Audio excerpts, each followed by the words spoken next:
आदरणीय आमाबुबा, दाजुभाइ तथा दिदीबहिनीहरू, नमस्कार। जय घन्टी। पार्टी स्थापनाको तेस्रो वर्ष पुगेको यस बेला मैले यो अपिल 9725 नम्बरको थुनुवाका रूपमा भैरहवा कारागारबाट पठाएको छु। आशा छ कुनै न कुनै माध्यम र तरिकाबाट तपाईहरूबीच पुग्नेछ। तपाईहरूले मलाई दुई पटक कीर्तिमानपूर्ण मतका साथ संसदमा पुर्याउनु भयो। भर्खर जन्मिएको राष्ट्रिय स्वतन्त्र पार्टीलाई करिब 12 लाख मत दिनुभयो। त्यो मतले झस्केकाहरू चितवन र तनहुँको उपचुनावको परिणामले झन तर्सिए। स्वस्थ र प्रजातान्त्रिक विधिबाट रासोपासँग अब राजनीतिक प्रतिस्पर्धा गर्न सकिन्न र लुटको स्वर्ग भत्कन्छ भन्ने निष्कर्षमा पुगेपछि यिनीहरू म विरुद्ध षड्यन्त्रमा लागे। त्यो षड्यन्त्र कति भयानक थियो र त्यसमा कसलाई कसरी प्रयोग गरियो, सिङ्गो राज्यको कसरी दुरुपयोग भयो, तपाईहरूले आफ्नै आँखाले देखिरहनु भएको छ। तपाईहरूलाई थाहै छ म कसैमाथिको कुनै पनि अन्यायमा नबोली बस्न नसक्ने मान्छे हुँ। बोलेरै विश्व कीर्तिमान राखेको मान्छे पनि हुँ। तर यिनीहरूले यस्तो जाल थापे कि आफैमाथिका अपराध र अन्यायमा पनि म बोल्न सकिनँ। मेरा कानुन व्यवसायीले निरन्तर भनिरहनु भयो, तपाईँ देशकै सबैभन्दा ठुलो आपराधिक गिरोहसँग न्यायिक लडाईँ लड्दै हुनुहुन्छ। एउटै आवेगपूर्ण वाक्यलाई दुरुपयोग गरेर यिनीहरूले थप कानुनी झमेलामा फसाउन सक्छन्। त्यसैले तपाईँ बोल्नु हुँदैन। 4 जिल्ला, 4 उच्च र पछि सर्वोच्चसम्म गरेर 9वटा अदालतमा, अब त पर्सा जिल्ला अदालत पनि थपियो। मुद्दा झुन्ड्याइएको व्यक्तिले कानुन व्यवसायको राय नसुन्न पनि मिलेन। तर यो मौनता अरूलाई भन्दा बढी मलाई नै बिझाएको थियो। चाहे अरू जतिवटा झुटा मुद्दा खेप्न परोस्, अब बोल्छु भन्ने लागेरै चैत 18 गते पार्टी कार्यालयबाटै घोषणा गरेँ, चैत 23 गते चितवनमा बोल्छु। संयोग भनौँ कि सत्य, परिणाम मेरा कानुन व्यवसायीले चेतावनी दिए जस्तै भयो। चैत 22 गते नै उच्च अदालतले मलाई थुन्ने आदेश गर्यो। अब त सर्वोच्च पनि थपिसकेको छ। म विरुद्धका षड्यन्त्र अझै सकिएका छैनन्। 2046 सालपछिका 36 वर्षमा यिनीहरूले कार्यपालिका, व्यवस्थापिका र न्यायपालिकालाई कसरी कब्जा गरिसकेका छन् आज संसारले देखेको छ। यो अपराधपूर्ण घेराबन्दीमा अब मैले जनताको अदालत बाहेक न्याय माग्न जाने अर्को ठाउँ छैन।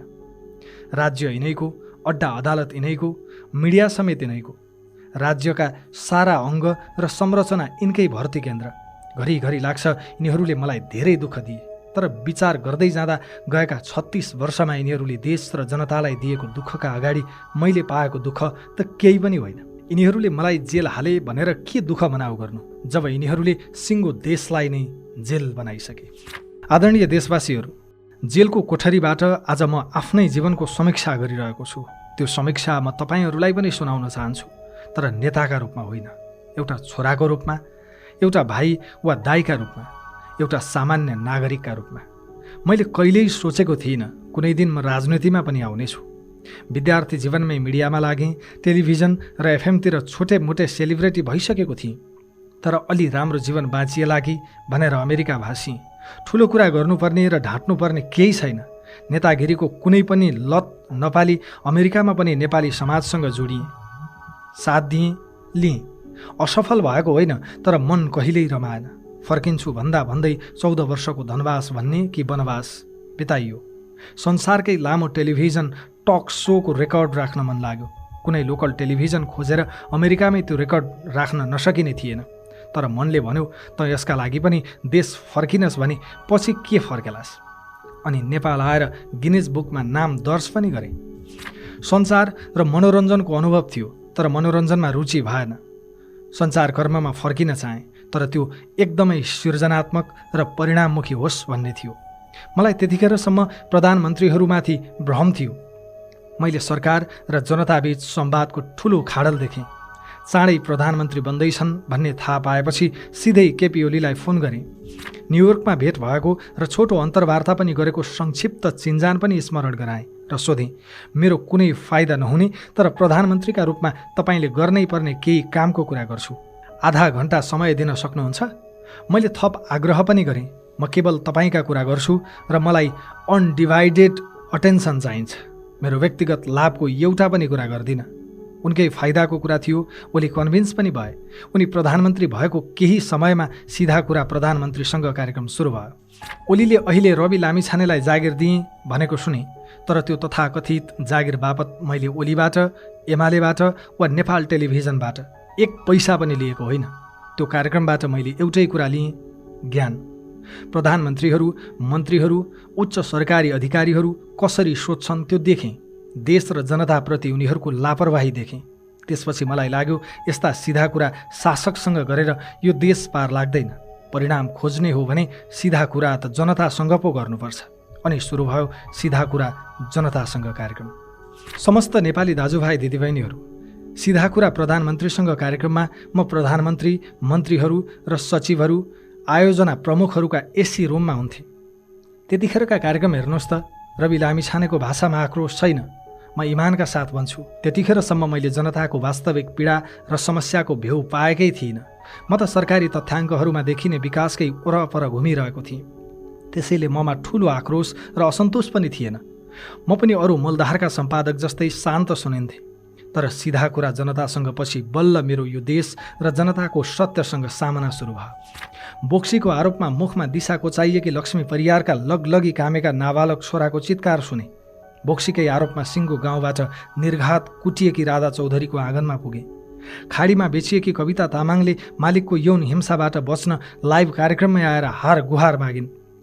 एउटै घरको पल्लो कोठामा साथीमाथि भएको जबरजस्ती यौन दुर्व्यवहार देखेकी अर्की चेली इराकदेखि लाइभ आइन्।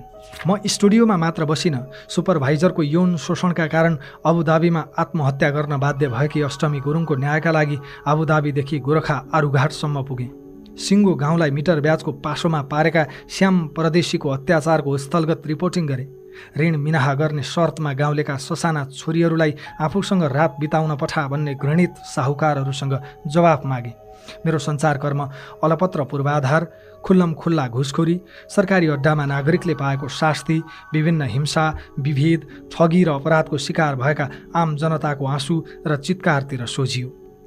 विदेशमा समेत ठगिएर जागिर गुमाएर अस्पताल भर्ना भएका, जेलमा कुजिएर बसेका सयौँ नेपाली दाजुभाइ दिदीबहिनीका पीडाले दिमाग रन्थनिन्थ्यो। म मान्छु टेलिभिजनमा मेरो स्वर चर्कै सुनियो। सञ्चारकर्मीको रूपमा म उच्च पदस्थहरूको डिनरबाट फर्केर समाचार पढ्दिन थिएँ। लुटिएका, ठगिएका, हेपिएका आम जनताका अर्तनाद, चित्कार र क्रन्दन सुनेर स्टुडियो छिर्थेँ। अनि स्वर कसरी नरम हुन सक्थ्यो? देशको व्यथिति देखेर म यति द्रवित भएँ कि मैले सर्वस्व त्यागेर ज्यानको बाजी थापेर भए पनि विवेकको लडाईँ लड्ने निर्णय गरेँ।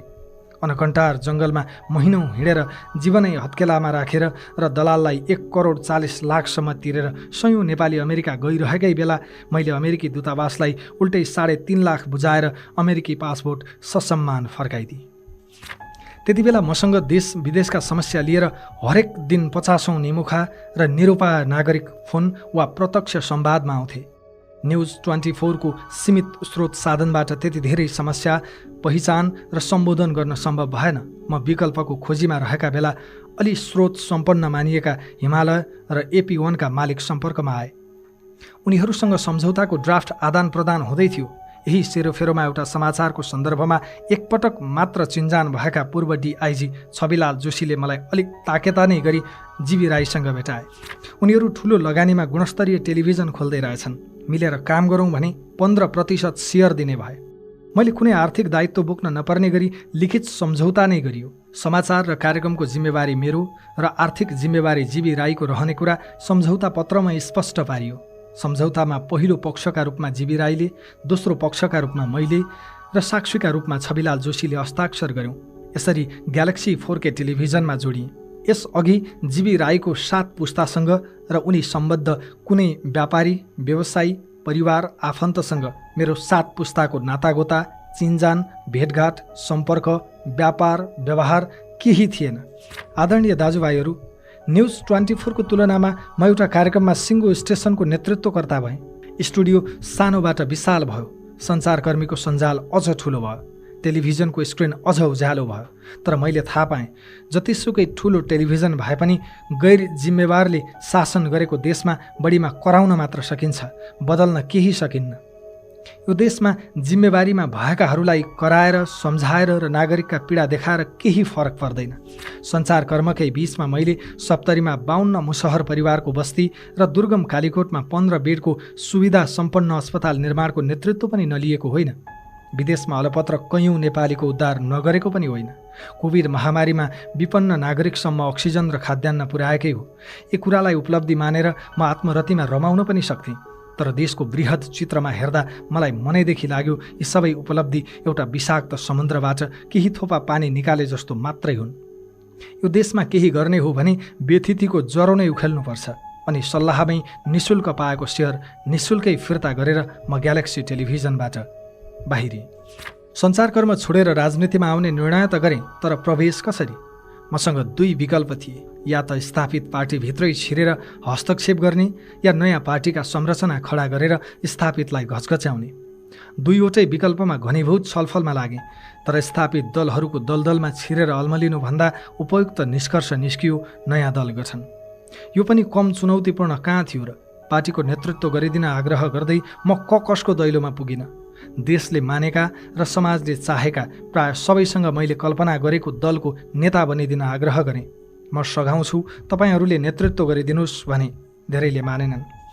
सन्दुक रुइतदेखि कुलमान घिसिङसम्म, राजेश हमालदेखि अनिल केशरी शाहसम्म यस्ता कैयौँ व्यक्तिसँग पार्टीको नेतृत्व गरिदिन हार गुहार गरेँ। कसैले विश्वास नगरेपछि मात्रै म आफै सभापति भएर पार्टी दर्ता गरेको हुँ। पार्टी खोलिसकेपछि पनि नेतृत्व लिनुहोस् वा कम्तीमा पनि उम्मेद्वार बनिदिनुहोस् भनेर मैले कैयौँ ढोकाहरू ढकढकाएँ। तर मेरो चुनाव प्रचारको समय नष्ट मात्रै भयो। धेरैले मानेनन्। जनताले रासोपालाई चौथो ठुलो पार्टी बनाए। करिब 11% समानुपातिक मत पायौँ। नयाँले पनि के नापे भनेको सुनिन्छ कहिलेकाहीँ। हो, अपेक्षा गरे जति नभएको पक्कै होला, तर म सोध्न सक्छु, परिवर्तनका लागि जनताले दिएको मत पार्टी सभापतिका रूपमा रवि लामिछानेले व्यापारी र माफियालाई बेच्यो त? समानुपातिक मत भनेको नेतालाई बेचेको मत जस्तो बुझिन्थ्यो। नेताले या परिवार, नातागोता र दासहरूलाई सांसद बनाउँथे या व्यापारीलाई बेच्थे। त्यस्तै गर्यो त रासोपाले। प्रत्यक्षमा जस्तै रासोपाले आफूले पाएको समानुपातिक मतमा पनि जनताका सबैभन्दा प्रतिबद्ध प्रतिनिधि छान्यो। म गर्वका साथ सोध्न सक्छु, एसिड आक्रमणमा परेकी बिन्दवासिनी कंसकारलाई कहिल्यै संसदमा लैजान्थे यिनीहरूले? परदेश छोडेर फर्किएकी सुमना श्रेष्ठ यिनीहरूको पार्टीमा कहिल्यै अटाउने थिइन्? स्थापित भनिएकाहरूले कहिले दिन्थे मनिष झा र सन्तोष परियारहरूलाई पालो? देशको अर्थतन्त्र जर्जर हुँदा समेत डाक्टर स्वर्णिम वाग्ले जस्तो विश्वले मानेको अर्थविदलाई लत्याएकाले कहिले चिन्थे डाक्टर चन्दा कार्कीहरू? यिनीहरूले कहिल्यै प्रत्यक्ष निर्वाचनमा उतार्थे त तोसीमा र सोभिता जस्ता भरभराउँदा युवाहरूलाई?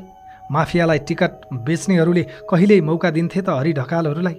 मन्त्री बनाउँथे त विराज भक्त श्रेष्ठ, शिशिर खनाल जस्ता क्षमतावान युवालाई? वर्तमान व्यवस्था र संविधान मानेरै पुराना राजनैतिक दलभित्र रहेको विकृति विसङ्गति सम्बोधन गर्ने गरी हामीले नयाँ पार्टी बनायौँ। आज रासोपा बिनाको प्रतिनिधि सभा कल्पना पनि गर्न सकिँदैन। जनताका होनहार छोराछोरीको संसदमा उपस्थिति, तिनको मेहनत र निष्ठाको राजनीतिलाई स्वीकार गर्न पनि यो देशका विद्वान विश्लेषकहरूलाई किन गाह्रो परेको हो मैले बुझ्न सकेको छैन। देशको परिस्थितिलाई मूल्याङ्कन गर्दै लम्बेतान आर्टिकल लेख्न र विश्लेषण गर्न रवि लामिछानेलाई पनि नआउने होइन। तर रवि लामिछानेले यस्ता विश्लेषणको प्रभाव देखिसकेको छ।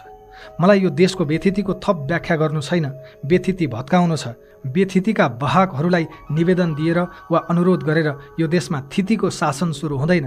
यिनीहरूलाई ललकारेर र धावा बोलेर मात्र थिति बसाल्न सकिन्छ। यिनीहरूलाई चुनौती दिएको मूल्य अहिले मैले तिरिरहेको छु, तर म विचलित छैन। यो आँट र सङ्कल्प भत्काउन यो देशको इतिहासका सबैभन्दा ठुला ठगहरूले उल्टै मलाई ठग साबित गर्ने षड्यन्त्र गरिरहेका छन्, तर म अलिकति पनि हल्लिएको छैन। एकथरी साथीहरू सोध्नुहुन्छ, सरकारमा किन गएको? यसमा मेरो प्रति प्रश्न छ, जनताले हामीलाई दिएको 12 लाख हाराहारी मत यो देशमा हस्तक्षेप गर्न थियो कि संसदमा निवेदन गर्न? निवेदन, अनुरोध, आग्रह, बिन्ती त टेलिभिजनबाटै गरिरहेको थिएँ। कराउन मात्र त टेलिभिजनबाटै कराइसकेको थिएँ। हस्तक्षेप गर्न जनतासँग मत मागेको थिएँ। सत्ताबाटै हस्तक्षेपको प्रयास गरेँ। अब मूल कुरा भन्छु। रवि लामिछानेले पातालबाट ल्यायो बेचनझा। सरकार र समीकरण नै बदलिने गरी भयो त्यसको प्रतिक्रिया। रातारात मिले काङ्ग्रेस र एमाले। मान्छेहरू भन्छन्, तैँले गृहमन्त्रीका रूपमा बालकोटतिर किन आँखा लगाइस्? किन तर्साइस् बुढा नीलकण्ठका दाजुभाउजूलाई? मैले अतिरिक्त केही गरेको होइन, विधिको शासन प्रमाणित गर्न खोजेको मात्रै हुँ। मैले चोरको खुट्टा च्वाट्ट काट्नु भनेको हुँ। स्वाट्ट खुट्टा ककसले र किन ताने तिनै जानुन्। गृहमन्त्रीका रूपमा मैले व्यक्ति चिनिनँ, केवल विधि चिने। भोलि पनि मैले चिन्ने त्यही हो। जहाँसम्म डरको कुरा छ, रवि लामिछाने यिनीहरूसँग नडराएकै हो, नडराउने नै हो। यिनीहरूले अहिले बन्द गर्लान् बेचन झाहरूको फाइल, जनताको मत र साथ लिएर ती फाइल फेरि खोल्ने नै हो। यिनीहरूलाई अपराधको दण्ड दिने नै हो। गृह मात्र होइन, हामीले सम्हालेका कुनै पनि मन्त्रालयमा एउटै प्रश्न उठेन। सुमना श्रेष्ठ भन्नुहोस् या डिपी अर्याल, शिशिर खनाल भन्नुहोस् या विराज भक्त श्रेष्ठ, हाम्रा कुनै पनि मन्त्रीले जनताले दिएको मतलाई लज्जित बनाएनन्। हरेक मन्त्रीले मन्त्रालयमा सकारात्मक भाव रोपेर फर्के। नातावाद, कृपावाद वा अनियमितताको एउटै आरोप नखेपी सत्ताबाट फर्केको अरू कुनै पार्टी छ नेपालमा? एकाथरी आलोचकहरू मलाई सत्ता लुलुपको आरोप लगाउँछन्। म तिनलाई यति भन्छु, रवि लामिछानेले प्रधानमन्त्रीको अफर दुत्कारेको हो। हामीले पाएको जनमत प्रधानमन्त्री बन्न होइन भनेर छाडेको हो। अवसर आयो होइदेऊ न भनेको भए कसले रोक्थ्यो र? प्रधानमन्त्री बनिदेऊ भनेर मध्यरातसम्म मेरै हस्ताक्षर कुरेर बसेको थियो काङ्ग्रेसको मूल नेतृत्व। मैले मानिनँ। भोलिपल्टदेखि तिनैले मलाई सहकारी ठग भन्न थाले। मेरो प्रश्न छ, त्यसैको दण्ड स्वरूप आज थुना बेहोरिरहेको मान्छे सत्ता लोलुप हो कि विद्रोही? उपचुनावको परिणामपछि ठुला दल, त्यसमा पनि नेपाली काङ्ग्रेसका साथीहरू हामीसँग तर्सिए। त्यो परिणामले देखायो जनताको चेतना अर्कै ठाउँमा पुगिसकेको छ। जब म 2080 फागुन 23 गते दोस्रो पटक उपप्रधान एवं गृहमन्त्री भएँ, तब तत्कालीन प्रमुख प्रतिपक्षी दल नेपाली काङ्ग्रेसले विभिन्न सहकारीको बचत अपचलनमा संलग्न रहेको भन्दै मेरो नामै किटेर छानबिनका लागि संसदीय समिति बनाउन माग गर्यो। अहिलेका प्रधानमन्त्री केपी शर्मा ओली र तत्कालीन प्रधानमन्त्री पुष्पकमल दाहाल प्रचण्ड नमान्दै मनै अग्रसर भएर सत्तापक्षलाई मनाए र 2081 जेठ 15 गते मेरो सट्टा गोर्खा मिडियाको नाम राखेर संसदीय छानबिन समिति बन्यो। आदरणीय आमा बुबाहरू, अब म विरुद्ध कसरी राजनैतिक प्रतिशोध साधियो र कानुनको दुरुपयोग कहाँ कसरी गरियो भन्ने तथ्य बताउँछु। पहिलो संसदीय छानबिन विशेष समितिको प्रतिवेदनको पेज नम्बर 449मा मलाई आरोप लगाइएको प्रकरणको निष्कर्षमध्ये एउटा बुँदामा लेखिएको छ, सहकारी संस्थाबाट रकम गोर्खा मिडिया नेटवर्क प्रालीमा आउने सम्पूर्ण प्रक्रियामा रवि लामिछानेको संलग्नता पुष्टि हुने कागज प्रमाण रहेको नभेटिए तापनि सोही रकम गोर्खा मिडियामा आइसकेपछि सोको परिचालन र खर्च प्रक्रियामा उहाँको सहभागिता देखिन्छ। प्रतिवेदनको पेज नम्बर 449कै अर्को बुँदामा भनिएको छ, कम्पनीमा साझेदारका रूपमा बहाल रहेको अवधिमा सहकारीबाट कम्पनीमा आएको रकमको हकमा जिम्मेवार रहेको हुँदा प्रचलित कानुन बमोजिम कारबाहीका लागि नेपाल सरकारलाई सिफारिस गर्ने। यसरी प्रतिवेदनले तीनवटा सन्दर्भ स्पष्ट भनेको छ। पहिलो, सहकारीबाट गोर्खा मिडियामा पैसा आएको हो। दोस्रो, ल्याउने प्रक्रियामा रवि लामिछानेको संलग्नता पुष्टि भएन। तेस्रो, रकम आएपछि खर्च गर्ने गराउने प्रक्रियामा संलग्न रहेको हकमा दायित्व पर्ने भए प्रचलित कानुन बमोजिम कारबाही गर्नु। प्रतिवेदनले बकाइदा खर्च गरेको हकमा दायित्व पर्ने भए प्रचलित कानुन बमोजिम गर्नु भनेको छ। कम्पनीको रकम खर्चको हकमा प्रचलित कानुन भनेको कम्पनी ऐन 2063 हो। प्रतिवेदनले कम्पनी कानुन अनुसार भन्दै सरकारले मलाई कतै आकर्षित नहुने सहकारी ऐनको दफा प्रयोग गर्नु र झुटा मुद्दा लगाउनु राजनीतिक पूर्वाग्रह र प्रतिशोध नभएर के हो त? अब दोस्रो, 2054 साल यता विभिन्न विषयमा छानबिन गर्न 15वटा संसदीय विशेष समिति बनेका रहेछन्। अरू 14वटा समितिका सिफारिस सरकारले बुझ्यो, सकियो। समितिका प्रतिवेदनहरू संसदीय अभिलेखमा सीमित हुन्थे। मेरा विरुद्धको सिफारिसलाई चाहिँ इतिहासमै पहिलो पटक क्याबिनेटबाटै अनुमोदन गरियो।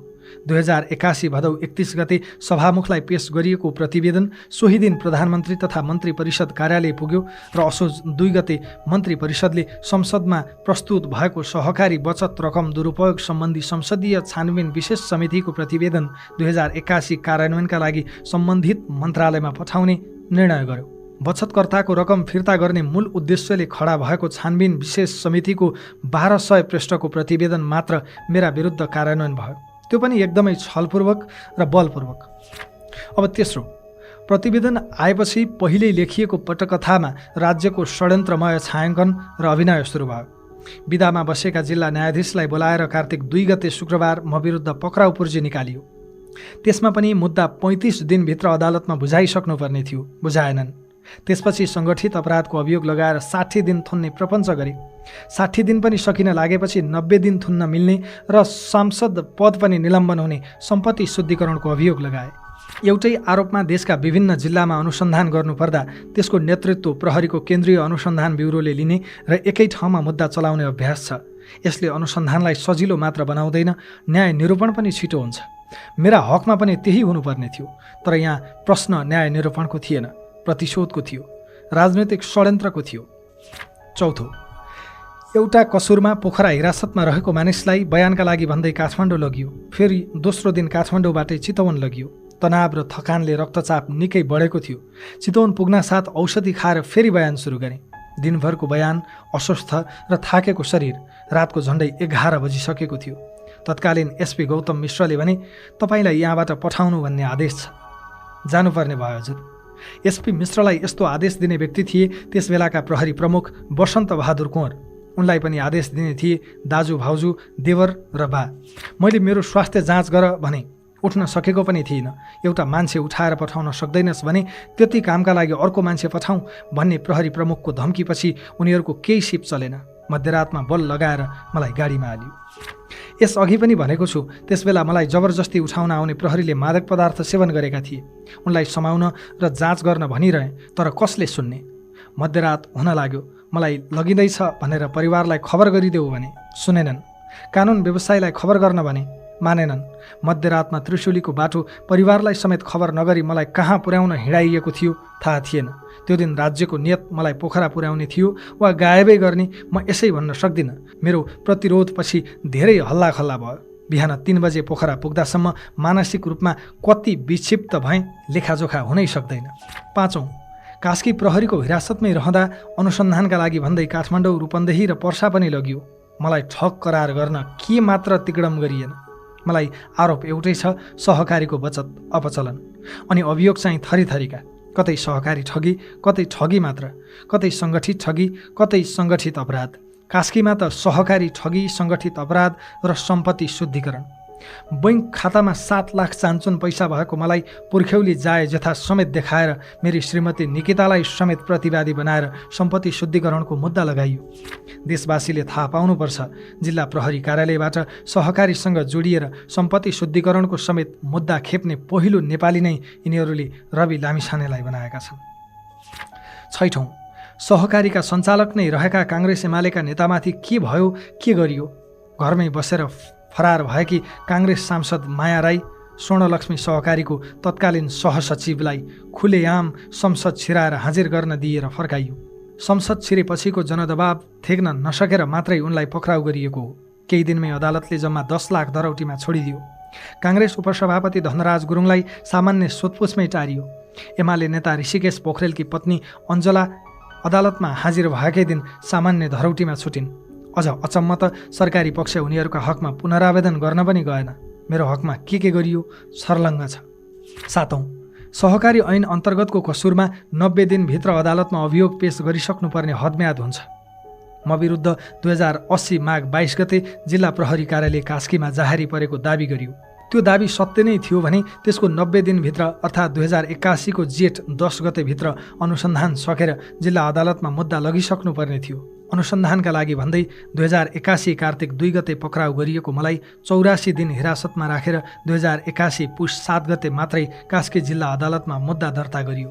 कानुनमा तोकिएको हद म्याद नागी मुद्दा दर्ता गर्नु देवानी र फौजदारी कानुनको सामान्य सिद्धान्त विपरीत त थियो भने विशिष्टकृत कानुन सहकारी ऐनमा हदम्यादको व्यवस्था हुँदाहुँदै सामान्य कानुन मुलुकी अपराध संहिता 2074 को दफा 249 अनुसार मुद्दा चलाउन खोज्नु व्याख्यात्मक कानुनको सिद्धान्त प्रतिकूल पनि थियो। अनुसन्धान र अभियोजनमा हकदैया, क्षेत्राधिकार र हदम्याद एकदमै महत्त्वपूर्ण विषय हुन्। तर म विरुद्धको मुद्दामा यी तीनै विषयको पूर्णतः व्यवस्था गरियो र कानुन अनुसार चल्दै नचल्नुपर्ने र चल्नै नहुने मुद्दा चलाइयो। 8औं, चैत 22 गते उच्च अदालत तुलसीपुरको बुटवल इजलासले मलाई थुनामै पठाउने निर्णय गर्यो साँझ 7:30 बजेतिर। त्यसको केही मिनेट नबित्दै प्रहरी मलाई पक्राउ गर्न आइपुग्यो बेडरुममै। त्यस क्रममा प्रहरीले ज्यादती मात्रै गरेन, अन्तिम इच्छा नै सोध्यो। पक्राउ पुर्जी समेत लिएर नआएको प्रहरीले मेरो बेडरुममै बसेर पुर्जी बनायो। पक्राउ गर्न आएको काठमाडौँ उपत्यका अपराध अनुसन्धान कार्यालयको टोलीले दिएको पुर्जीमा अदालतको अनुमति पत्र बमोजिमको पक्राउ पुर्जी लेखियो। जबकि उनीहरूसँग अदालतको अनुमति पत्र नै थिएन। जिल्ला प्रहरी परिसर काठमाडौँले सोही दिन चैत 22 गते दिएको पूर्जीमा फैसला कार्यान्वयनको आदेश अनुसार प्रहरी अनुसन्धानमा राखी अनुसन्धान गर्नुपर्ने भएकाले लेखियो। फैसला कार्यान्वयनका लागि न अनुसन्धान गर्नुपर्छ न हिरासतमा राख्नुपर्छ, थुनामा पठाउने हो। भैरवा पुर्याएपछि जिल्ला प्रहरी कार्यालय रूपन्देहीले दिएको पूर्जीमा कार्यालयको प्रहरी हिरासतमा राख्नुपर्ने भएकाले लेखियो। पक्राउ एउटै, तर प्रहरीको युनिट पछि पक्राउको कारण फरक फरक। चैत 22 गते पक्राउ गरेको प्रहरीले 25 गते बिहान मात्रै रूपन्देही जिल्ला अदालत उपस्थित गरायो र बल्ल अदालतले थुनुवा पूर्जी दियो। थुनुवा पूर्जी दिनु अघिको मेरो पक्राउ पूर्णतः गैर कानुनी थियो, तर सिङ्गै देश गैर कानुनी सिन्डिकेटले चलाएको बेलामा एउटा व्यक्तिको मौलिक अधिकारले कति पो महत्त्व राख्छ र? राज्यका सबै अङ्ग तिनैका भर्ती केन्द्र भएको देशमा न्यायका लागि ढकढकाउन कुनै ढोका छ कि छैन भन्ने आशंका कसरी हट्छ? आदरणीय आमाबुबा, दाजुभाइ तथा दिदीबहिनीहरू, जसको निवेदनलाई मोहरा बनाएर ममाथि झुटा मुद्दा खडा गरियो, तिनले सार्वजनिक रूपमै भनेका छन् हामीले रवि लामिछाने थुन्न निवेदन दिएका होइनौँ। हामीले दिएको निवेदनमा रवि लामिछानेको नाम नै छैन। बचत फिर्ताको मागमा दिएको निवेदनलाई प्रहरीले नै दुरुपयोग गरी रवि लामिछानेतर्फ सोझ्याएको भनेर निवेदकले नै भनेको तथ्यमा न्यायालयले पनि आँखा चिम्लिनुलाई म सामान्य मानौँ कि असामान्य? मेरै निवेदनलाई देखाएर रवि लामिछानेलाई थुनेको भए म त्यो पापको भागीदार बन्दिनँ भनेर निवेदककर्ताले सार्वजनिक रूपमा भन्दा पनि त्यसको सुनवाई हुन्न भने यो विधिको शासन हो कि जङ्गलराज? मेरो कार्यकालमा ग्यालेक्सी टेलिभिजनमा जीबी राईले गरेको लगानीको स्रोत हेटौँडाको जग्गा बिक्रीबाट आएको पैसा हो भनेर कम्पनीको अडिट रिपोर्टमा बकाइदा उल्लेख छ। अडिट रिपोर्टमै भनेपछि यो देशमा व्यावसायिक साझेदारको सम्पत्तिको स्रोत खोज्न को गएको छ र जान्छ? न कानुनले नै खोज्नुपर्छ भन्छ, न अधिकार हुन्छ साझेदारलाई। टेलिभिजन सुरु भएको 1.5 महिनामै छविलाल जोशी अमेरिका गए। जीबी 7 देशमा रहेका कम्पनीका मालिक हुँ भन्थे, नेपालमा भेटिँदैनथे। काम रोक्न भएन, कर्मचारीको तलब रोक्न भएन, आर्थिक कारोबार रोक्न भएन। 7 महिनाभित्र टिभी खोल्ने सम्झौताको बुँदामा हस्ताक्षर गरेको छु। म फिल्डमा पनि गइरहन्थेँ। लेखाका साथीहरू चेकमा सही गरेर छाडिदिनुहोस् न सर भन्थे। त्यही बेला कोरोनाको दोस्रो भेरिएन्ट चलिरहेको थियो। त्यसमाथि पैसा जीविकै, दायित्व जीविकै, लेखापाल जीविकै। जीवीको आर्थिक कारोबारमा त्यो बेलासम्म कहीँ कतै प्रश्न उठेको पनि थिएन। कम्पनीमा रवि लामिछानेले कुनै आर्थिक दायित्व लिने छैन भनिएको लिखित सम्झौता छँदै थियो। त्यस्तो प्रबन्ध निर्देशकसँग मुख्य लगानीकर्ताले भनिसकेपछि चेकमा सही गर्दिन भन्न सक्ने नैतिक आधार पनि थिएन। ती मध्येका केही चेकहरू भविष्यमा म विरुद्ध षड्यन्त्रका ठुला हतियार हुन्छन् भनेर त्यतिखेर मैले कसरी कल्पना गर्नु? 3 वर्षपछि 1 ट्रक कागजहरू खोतलेर हेर्दा जीवीको निजी खाताबाट सम्झौता बमोजिमकै पैसा मेरो निजी खातामा आउँदा जीवीले आफ्नो खातामा सहकारीबाट पैसा ल्याएको रहेछ भन्ने पत्ता लाग्यो। मेरो मानवीय क्षमताले जीवीको व्यक्तिगत खातामा कहाँबाट पैसा आएर बसेको छ भनेर देख्न सक्थ्यो र? यो दुनियाँमा कसैको ह्युमन क्यापासिटीले भ्याउने कुरा हो त्यो? रवि लामिछानेले अर्बौं ठगेको प्रमाण हामीसँग छन्, आफै निवेदन दिएर सहकारीबाट पैसा निकालेका प्रमाण छन् भनेर संसदमा सादा कागज देखाउँदै गर्जेका नकचराहरूले अहिलेसम्म के दिए त प्रमाण? यिनले महिनौँ लगाएर खोजे, तर कुनै एउटै सहकारीमा रहेछ त रवि लामिछानेको ऋण पाऊँ भन्ने एउटै निवेदन? कुनै सहकारीमा भेटियो त रवि लामिछानेको एउटै हस्ताक्षर? कुनै सहकारीमा रहेछ त रवि लामिछाने पदाधिकारी, सदस्य, कर्मचारी? पदाधिकारी, सदस्य, कर्मचारी नै नभई कसैले ठग्न सक्छ त सहकारीलाई? अनि पदाधिकारी नै रहेकाहरूलाई अदालतले 2-4 लाख धरौटीमा छोडेको देशमा म सहकारीमै नजोडिएको मान्छेलाई यतिसम्म प्रताडित गरेपछि देशमा जिउँदो देखिन्छ त कानुन, विधिको शासन र न्याय? यो देशमा नैतिकता छ भन्ने भ्रममा अब म छैन। त्यसैले कसैको मानहानिको दबावमा पनि छैन। यो लोकतन्त्र होइन जहाँ राज्यका अङ्गबीच शक्ति सन्तुलन होस्। यो त सीमित नेताहरूले पछिल्ला 36 वर्षमा तयार गरेको आपराधिक सिन्डिकेट हो, जहाँ हरेक ठाउँमा यिनैका कार्यकर्ता र खेताला छन्। यिनीहरूले राज्यका अङ्गहरूसहित भागबण्डामा पारिएका संवैधानिक निकायहरूलाई समेत एउटै रावणका फरक टाउका बनाइसकेका छन्। अरू संवैधानिक निकाय छोडिदिनुहोस्, न्यायपालिकाकै अवस्था के छ?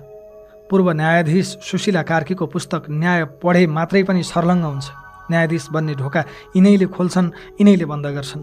नेताहरूले नचाहे संसदीय सुनवाई नै नगरेर न्यायाधीश र प्रधान न्यायाधीश बन्न दिँदैनन्। त्यसैले पार्टीकै कार्यकर्ता पनि हुन परेन।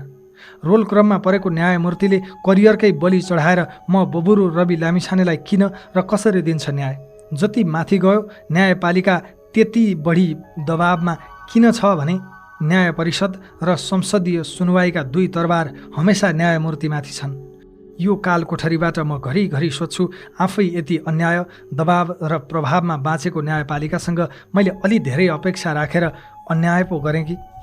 आदरणीय आमाबुबा, दाजुभाइ तथा दिदीबहिनीहरू, मेरा विरुद्धका आदेश लेख्नु अघि इजलासमा किन अस्वाभाविक गतिविधिको शङ्का हुन्छ म आफै चिन्तित छु।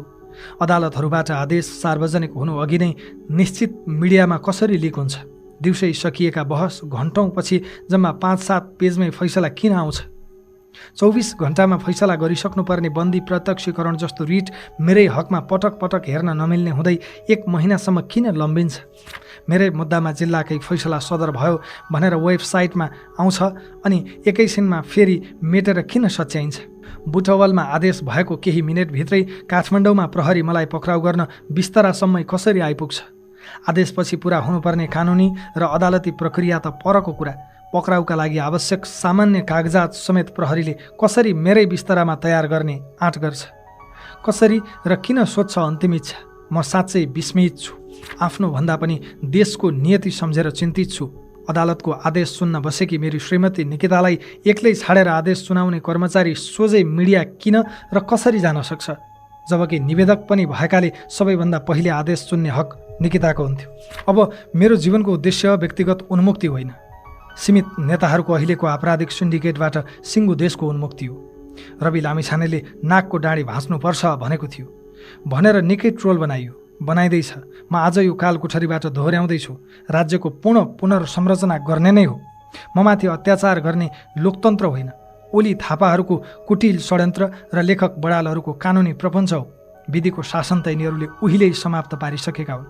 हरेक संवैधानिक निकायमा यिनले धारिला हतियार लुकाएका छन्। यो सिन्डिकेटमा केही सीमित नेताहरू बाहेक कोही सुरक्षित छैन। अब देशलाई मैले भन्नुपर्छ, म सिस्टम भित्रैबाट न्यायका लागि प्रयास त गरौँला, आश्वस्त छैन। यसो भनिरहँदा न्यायालयप्रतिको मेरो विश्वासलाई मैले दागबत्ती नै दिइसकेको छैन। ढिलो चाँडो म माथिको अन्याय अदालतले देख्नेछ। जति चित्त दुखे पनि आश गर्ने अदालतभन्दा अर्को ठाउँ पो कहाँ छ र? अब म आफूमाथिको राजनैतिक षड्यन्त्र विरुद्ध जनताको अदालतमा पनि लड्न प्रतिबद्ध छु। आजबाट मैले आफ्नो मुद्दा दुनियाँकै सबैभन्दा ठुलो अदालत जनताको अदालतमा पनि दर्ता गराउने निधो गरेको छु। म माथि राजनीतिक प्रतिशोध साँधेको हो भन्ने लाग्नेले हस्ताक्षर गरी सहयोग गरिदिनुहोला। मेरो विपक्षमा अहिले जे जस्ता आधार देखाइएका छन् ती कुनै पनि सहकारीका होइनन्, कम्पनीका हुन्। चाहे बैंक खाता सञ्चालन, चाहे चेकमा हस्ताक्षर वा सेयर स्वामित्व, यी सबै कम्पनीसँग सम्बन्धित क्रियाकलाप हुन्। सहकारी संस्था बचत रकम दुरुपयोग सम्बन्धी विशेष छानबिन प्रतिवेदन 2081 कार्यान्वयनका नाममा ममाथि यति धेरै ठाउँमा, यति धेरै अदालतमा अत्याचार गरिँदैछ कि त्यही प्रतिवेदनले नेपालीमै भनेको छ, कुनै पनि सहकारीबाट ऋण ल्याउन रवि लामिछानेको कुनै भूमिका छैन। तर ममाथि राजनैतिक प्रतिशोध साँधेर झुटा मुद्दा लगाइयो। ममाथि चलेका सबै मुद्दाका जाहेरीहरू यो सरकार बनेपछि, रमेश लेखक गृहमन्त्री भएपछि मात्रै दर्ता भएका हुन्। प्रहरीले तयार पारेर राखेको जाहेरीमा डर, लोभ, प्रलोभन र झुटो आश्वासन दिलाएर ल्याप्चे लगाउन लगाइएका निवेदनहरूमा मुद्दा चलाइएको छ। मेरा लागि मुद्दा चलाउन मान्छे हात समातेर ल्याउनु परेको छ। तर यिनका लागि मुद्दा चलाउनु परे यिनलाई को बन्छ करोडपतिमा जस्तै अप्सन दिन सकिन्छ? भन, कुन मुद्दामा अनुसन्धान होस् भन्ने चाहन्छौ? यिनले गरेको करतुत मध्ये यिनैले रोजेको एउटाबाट मुद्दा चलाउँदा पनि यिनको बाँकी जीवन जेलमा बित्छ। जाय जथा राज्य कोषमा दाखिला हुन्छ। समयले यो अधुरो, अपुरो र नेपाली जनताले देख्न चाहेको दृश्य चाँडै पुरा गर्नेछ भन्ने कुरामा म ढुक्क छु। मेरै हातले त्यो शुभ कार्यमा हस्ताक्षर गर्न पाएनन् भने पनि मेरा कानले त्यो समाचार अवश्य सुन्नेछन्। म मरेछु, मारिएछु भने पनि देशले एक दिन यो समाचार सुन्नेछ। परिवर्तनको घन्टी सिंहदरबार छिरिसकेको छ। एउटा बिन्दुमा पुगेपछि घन्टी बज्छ मात्र होइन, घन्टीले बजाउँछ पनि। अहिले म थुनिएको बुटवलको सुप्रिम सहकारीका विभिन्न तहका पदाधिकारी, शाखा प्रमुख र कर्मचारी नै धरौटीमा रिहा भएका छन्। सहकारीका तत्कालीन सचिव दिपेश पुन 4 लाख धरौटीमा रिहा भए। जीवी राई सम्बद्ध विभिन्न सहकारीमा सूचना प्रविधि विभागको प्रमुख रहेका भविश्वर अर्यालले 18,40,000 रुपैयाँ धरौटी बुझाएर पुग्यो।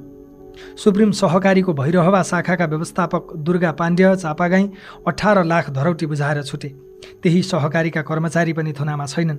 नवीन अछामी 10 लाख, दीपक नेउपाने 4,45,000, निता थापा र रोशनी गुरुङ जनही 2 लाख, आशिष राणाभाट 50,000 र मनोहर मोहम्मद 34,000 धरौटी बुझाएर रिहा भइसकेका छन्। सहकारीको सञ्चालक समितिका पूर्व सदस्य मजहर मोहम्मद पनि 1 लाख रुपैयाँ धरौटीमा निस्के। ननिस्केको त त्यही रवि लामिछाने मात्र न हो। सहकारीमा प्रत्यक्ष संलग्नहरू यसरी ससानो धरौटीमा छुट्दा संलग्नै नभएको म चाहिँ थुनामा छु। तैपनि अदालतको मानहानिका डरले आफ्नो पक्ष खुलस्त राख्न सक्दिनँ। कस्तो न्याय हो यो? देशमा सबै सहकारी पीडितले पैसा फिर्ता पाएछन् भने पनि जीवी राई सम्बद्ध सहकारीका बचतकर्ताले कहिल्यै पाउने छैनन्। सुरुमा जीवी राईलाई केवल सहकारी ठगीको मुद्दा थियो। पछि रवि लामिछानेलाई फसाउन जीवीमाथि पनि सङ्गठित अपराध र सम्पत्ति शुद्धिकरणको मुद्दा लगाइयो। जीवी राईले मलेसियाबाट लाखौँ डलर बोकेर फर्केछन् भने पनि हिसाब फरफारक गर्न नपाओस् भन्ने चाहन्छन् यिनीहरू। त्यसका लागि मेलमिलापको ढोका समेत बन्द गर्ने कानुनी प्रपञ्च रचिसकिएको छ। तर म बचतकर्तालाई जेलको बन्द कोठाबाट बाचा गर्न चाहन्छु कि यिनले बन्द गरेको तपाईँहरूको बचत प्राप्त गर्ने त्यो ढोका रवि लामिछानेले चाँडै नै तोड्नेछ र तपाईँहरूको आफ्नो बचत प्राप्त गर्नुहुनेछ। एउटा रवि लामिछानेको शिकार गर्न यिनीहरूले हजारौँ बचतकर्तामाथि गरेको अन्यायको मूल्य एक दिन अवश्य चुकाउनेछन्। आफ्नो मात्र चिन्ता गर्न म यो अपिल पठाउँदै छैन। यिनीहरूले म माथि गरेको अत्याचार देशको अर्थ राजनीतिमाथि गरेको अत्याचारका अघि केही पनि होइन। यो देश यिनीहरूले तपाईँहरूले देखे सोचेभन्दा धेरै बिगारेका छन्। राजनैतिक टाउकेहरू पतित भइसकेका छन्। आफैलाई झोले र दास घोषणा गर्न लगाइएका दलका कार्यकर्ताका लागि राजनीति सेवा होइन, धन्दा भएको छ। खर्चिलो राजनीति धान्न नेताहरू माफियाका खेताला भएका छन्। यिनीहरूले मेरो त केही भेटेनन्, तर मेरै जसरी यिनीहरूको पनि सम्पत्ति छानबिन हुने हो भने सबैजसो जेल जान्छन्। त्यसैबाट जोगिन राज्यका सबै अङ्ग कब्जा गर्नुपर्ने मजबुरी छ यिनीहरूको। संवैधानिक परिषद र न्याय परिषदलाई हतियार बनाएर न्यायालय, अख्तियार, निर्वाचन आयोग लगायतका संवैधानिक संस्थाहरू कब्जा गरिसकेका छन्। निजामती र प्रहरी सेवा त 3 दशक अघि नै दलीयकरणको प्रयोगशाला भएको हो। राष्ट्र बैङ्क, बिमा प्राधिकरण र धितोपत्र बोर्ड जस्ता आर्थिक संस्थाहरू पनि बिचौलियालाई बेचिएका छन्। तपाईँ मात्र होइन, तपाईँ पछिको पुस्तालाई पनि यिनीहरूले माफियालाई बेचिसके। अब म रहँला नरहँला, तर मेरा केही सङ्कल्प छन्। भ्रष्टाचारको आर्थिक र राजनैतिक अपराधको टेको बनेको वर्तमान संविधान अब संशोधन होइन, पुनर्लेखन हुनुपर्छ। सबै उच्च पदस्थको सम्पत्ति छानबिन हुनुपर्छ। 2046 साल यताका सबै क्याबिनेटका निर्णयको पनि छानबिन हुनुपर्छ। संसदीय अस्थिरताबाट देशलाई मुक्त गर्न प्रत्यक्ष निर्वाचित कार्यकारीमा जानुपर्छ। प्रदेश सभा खारेज हुनुपर्छ। राष्ट्रिय सभालाई चुनाव हारेका नेता र आफन्त होइन, विद्वानहरूको सभा बनाउनुपर्छ। नेताहरूले खेलौना र भर्ती केन्द्र बनाएका सबै संवैधानिक अङ्गहरूको एकसाथ पुनर्संरचना गर्नुपर्छ। विश्वविद्यालयहरूबाट यिनको पार्टीका ब्यानर र होर्डिङ बोर्ड हुर्याउनुपर्छ। दलै पिछेका भातृ सङ्गठनलाई पूर्ण रूपमा खारेज गर्नुपर्छ।